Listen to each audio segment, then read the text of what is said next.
everyone and welcome back to my channel Ordina's Arena। কাল সন্ধ্যের দিকেই আমরা ইন্টারলেকেন ছেড়ে জিউরিকে এসেছি। কাল সারা দিন এখানে কন্টিনিউয়াস বৃষ্টি হয়ে গেছে ঝিমঝিম করে, কিন্তু লাকিলি আজকে সেরকম কোনো বৃষ্টির সম্ভাবনা দেখছি না। তো আজকে আমরা বেরিয়েছি ইউরোপের সবথেকে বড় ওয়াটারফল রাইন ওয়াটারফল দেখতে। আমরা যে স্টেশনের ভেতরে এখন যাচ্ছি সেটার নাম হচ্ছে জিউরিক এইচপি। আর এই জিউরিক এইচপি স্টেশন থেকে রাইন ওয়াটারফল পর্যন্ত পৌঁছাতে আমাদের সময় লাগবে ওই 1 ঘন্টা মতন। আর আমাদের তো ট্রেনের টিকিটস নেওয়াই আছে, মানে আমরা তো ইউরেল পাস নিয়ে রেখেছি, যার জন্য আমরা ইউরোপের যে কোনো জায়গা থেকে ইজিলি ট্রেন অ্যাক্সেস করতে পারবো। তাহলে চলুন এখন গিয়ে দেখি নেক্সট ট্রেন কটায় আছে রেইন ওয়াটারফল যাওয়ার জন্য। ট্রেন আসতে একটু সময় লাগবে বলে তাই আরেক কাপ কফি কিনে নিয়েছি। কালকে সারা দিন বৃষ্টি হয়েছে বলে আজকের ওয়েদারটা একটু ঠান্ডা ঠান্ডা আছে। সকালে ব্রেকফাস্টে 1 কাপ কফি খেয়েছি, কিন্তু তাও আবার মনটা চাইছে 1 কাপ কফি খেতে। ট্রেন আমাদের ছেড়ে দিয়েছে, কিন্তু বাইরের আকাশটা এখনো পুরো মেঘে ঢেকে আছে। বৃষ্টির সম্ভাবনা আজকে নেই সেটা ঠিকই, কিন্তু আকাশ এখনো পুরো মেঘে ঢাকা। আর দেখুন সুইজারল্যান্ডের জমিতে কত কিছু চাষ হয়েছে। তার মধ্যে আমি যেটা চিনি সেটা হচ্ছে এই হলুদ রঙের যে ফিল্ডগুলো, যেখানে সূর্যমুখী ফুলের চাষ হয়েছে। ট্রেনটা ভীষণ স্পিডে যাচ্ছে, ক্যামেরাতে সেগুলো ঠিকঠাক বোঝা যাচ্ছে কিনা বলতে পারছি না, তবে যে এই হলুদ হলুদ রঙের ফিল্ডগুলো দেখতে পাচ্ছেন সেগুলো হচ্ছে সূর্যমুখী ফুলের চাষ হচ্ছে। চলে এসেছি আমরা আমাদের ডেস্টিনেশনে, আর ওই যে দূরে দেখা যাচ্ছে ওটাই হচ্ছে রাইন নদী। আর এই রাইন নদীর ওপরে আছে রাইন ওয়াটারফল। এই এত বড় এত চওড়া নদী আমি ইউরোপেতে আসার পর এই প্রথমবার দেখছি। নেমে পড়েছি ট্রেন থেকে, এবার চলুন একটু আগিয়ে গিয়ে দেখি কোন দিক দিয়ে গিয়ে পৌঁছাতে পারবো এই ওয়াটারফলটার সামনে। আমাদের সামনেই হচ্ছে রাইন ওয়াটারফল, আর এর জলের এত গর্জন যে সেই স্টেশন থেকে এই জলের গর্জন আমরা শুনতে পাচ্ছিলাম। আর দেখুন সামনেটা কিরকম একটা ভয়ঙ্কর লাগছে, জলটা কত জল একসাথে বয়ে যাচ্ছে। আমরা এখন রেল ব্রিজের উপরে আছি, আর এই রেল ব্রিজটা পুরো ক্রস করে আমরা ওই পারে যাব। ওই পার দিয়ে যাওয়া মানে ওয়াটারফলের সামনে যাওয়ার রাস্তাটা আছে। ও মাই গড, কি ভয়ঙ্কর লাগছে দেখো জলটা দেখতে।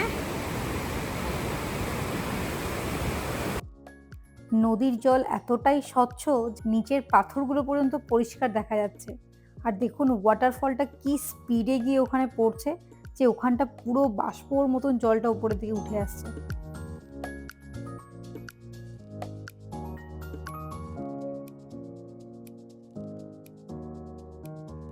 এই দেখুন ওইদিকে যাওয়ার রাস্তাটা ব্যারিকেড করে বন্ধ করা আছে।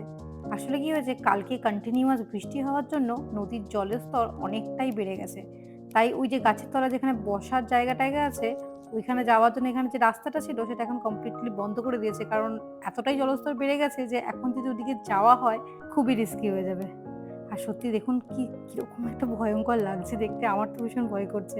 আমার মজার থেকে বেশি ভয় লাগছে।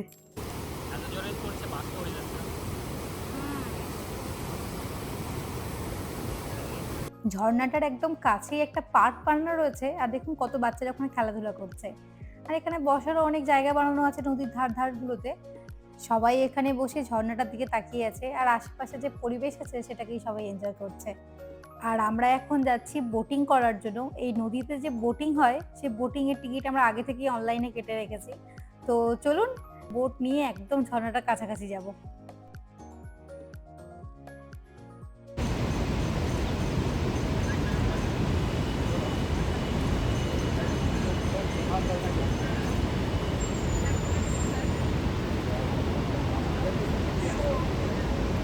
প্রথমের দিকে ভাবছিলাম বোটিং করব, কিন্তু নদীর এই উত্তাল অবস্থা দেখে আমার একদম সাহস হচ্ছে না, আর আমি এমনিতেও জলে ভীষণ ভয় পাই। তো টিকিট কাটা থাকলেও আমি একদমই চাই না বোটিং করতে। আমি প্রীতমকে অনেকবার বললাম যে তুমি যাও, তুমি গিয়ে বোটিং করো, আমি যাব না, আমি এখানে দাঁড়িয়ে আছি। বাট ও গেল না। ঠিক আছে এই অ্যাক্টিভিটিটা না হয় না হবে, কারণ আমি সত্যি একদমই সাহস পাচ্ছি না বোটে করে ওই ঝর্ণাটার কাছাকাছি যেতে। ঘন্টা ২-৩ হলো আমরা এখানটা এনজয় করলাম, বসলাম। এবার ফিরে যাই জিউরিকে। এবার গিয়ে জিউরিক সিটিটাকে এক্সপ্লোর করবো একটু। যতক্ষণে আমরা এখানে ফিরে আসি আকাশ পুরো পরিষ্কার হয়ে গেছে আর ঝলমলে রোদ বেরিয়েছে। জিউরিক শহরে সব ধরনের ট্রান্সপোর্টেশনই আছে, তবে মেট্রো নেই। রাস্তার ওপর বাস আর ট্যাক্সির থেকেও বেশি ট্রাম আর সাইকেল দেখা যায়। পুরো জিউরিক শহরটাই খুব সুন্দরভাবে ট্রামের দ্বারা কানেক্টেড। শহরের যে কোনো জায়গায় যাওয়ার জন্য ইজিলি ট্রামে করে যাওয়া যেতে পারে। তবে এই শহরের পাবলিক ট্রান্সপোর্টেশনের ভাড়া অনেকটাই বেশি। এই জিউরিক শহরটি হলো পৃথিবীর টপ এক্সপেন্সিভ শহরগুলোর মধ্যে একটা। এখানে যে সমস্ত মানুষেরা থাকেন তাদের লাইফস্টাইল অনেকটাই হাই কোয়ালিটির।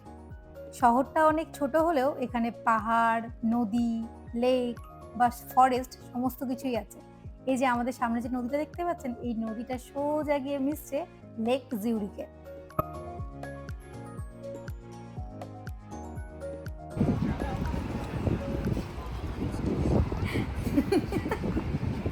এখানে দেখুন নদী ব্রিজের উপর লন্ডন ব্রিজের মতন চাবিতালা লাগানো আছে।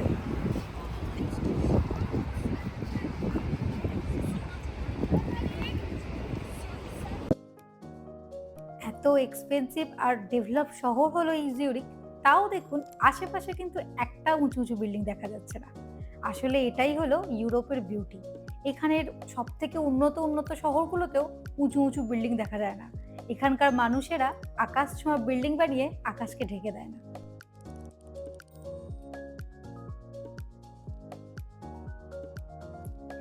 এখানে দেখুন কত সবাই নদীর ধারে পার্কে বসে বন্ধু বান্ধব এবং ফ্যামিলির সাথে সময় কাটাচ্ছে।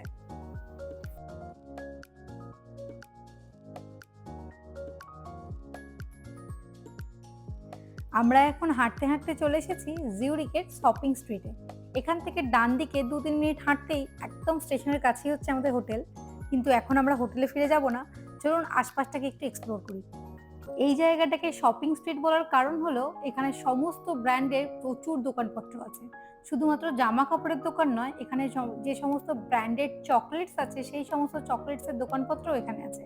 তাই জিউরিকে যারা ঘুরতে আসে তারা যদি লাক্সারি শপিং করতে যায় তাদের জন্য এই স্ট্রিটটা ডেফিনেটলি আসা দরকার। এখানে প্রত্যেকটা দোকানেই সেল, 50% অফ, 75% অফ এসব লেখা রয়েছে। বাট এত বড় বড় ডিসকাউন্ট দেওয়ার পরও যে অ্যামাউন্টটা ওই একটা কোনো জিনিস কিনতে গেলে পে করতে হবে সেটাও অনেকটাই বেশি। হাঁটতে হাঁটতে পৌঁছে গেছি একটা নাম না জানা জায়গায় যেখানে স্ট্রিট কনসার্ট চলছে।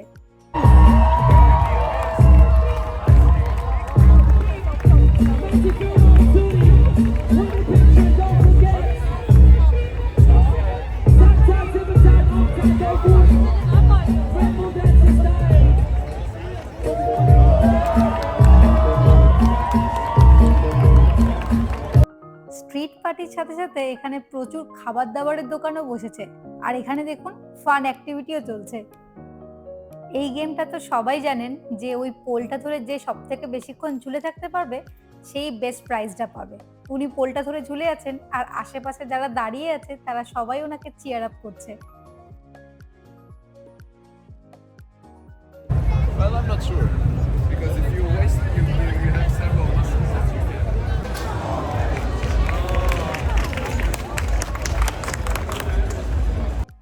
চলুন, প্রচুর ঘোরাঘুরি হলো, এবার হোটেলে ফিরে যাই। সূর্য এখনো ডোবেনি ঠিকই, কিন্তু এদিকে চাঁদ উঠে পড়েছে। আজকের রাতটা সুইজারল্যান্ডের জিউরিকে কাটিয়ে কালকে আমরা বেরিয়ে যাব একটা নতুন দেশের উদ্দেশ্যে, যার নাম হচ্ছে ইটলি। কালকে আমরা ইটলির এমন একটা শহরে যাব যেটা জলের ওপর তৈরি শহর, যার নাম হচ্ছে ভেনিস। আর আপনাদের সাথে দেখা হবে আবার সেইখানে ভেনিসে। আর আজকের ব্লগটা আমি এখানেই শেষ করছি। ধন্যবাদ।